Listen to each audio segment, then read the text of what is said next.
Hi all. അപ്പോൾ ഞങ്ങളുടെ ഇന്നത്തെ വിഷുവിൻ്റെ വീഡിയോ ആണ് ഞാൻ എല്ലാവർക്കും കാണിക്കാൻ പോകുന്നത്. നമ്മളിപ്പോൾ തലേദിവസം തന്നെ കമ്പിത്തിരിയും മത്തപ്പും എല്ലാം കത്തിച്ചു. ഞങ്ങളുടെ കൂട്ടത്തിൽ കറങ്ങി നടക്കുന്നത് കണ്ടു, അതാണ് ലാമി. ഞങ്ങളുടെ പട്ടിക്കുട്ടിയുടെ പേരാണ് ലാമി. അവൾക്ക് പേടിയായിരുന്നു. പിന്നെന്താ, അങ്ങനെ രാത്രി തന്നെ കണിയെല്ലാം ഒരുക്കി വെച്ചു. പിന്നെ രാവിലെ കണി കണ്ടു. പിന്നെ കാപ്പിടിക്ക് ശേഷം ഞങ്ങൾ സദ്യയുടെ പരിപാടി തുടങ്ങി. 12:30 ആയപ്പോഴത്തേക്കും എല്ലാം റെഡിയായി. 2 തരം പായസമൊക്കെ ഉണ്ടായിരുന്നു. പായസം ഞങ്ങൾ മേടിച്ചു പുറത്തുനിന്ന്. ബാക്കി സദ്യ മാത്രം, കറി മാത്രം വെച്ചുള്ളൂ. ഇതിനകത്ത് നോൺ വെജൊക്കെ ഉണ്ട് കേട്ടോ. നിങ്ങളുടെ നാട്ടിൽ നോൺ വെജ് കൂട്ടുമോ?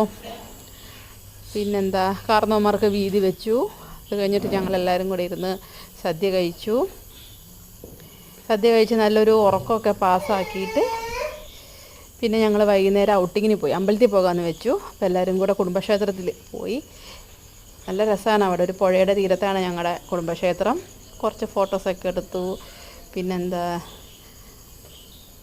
അപ്പോൾ ദേവിക്ക് നേദിയായിരുന്നു.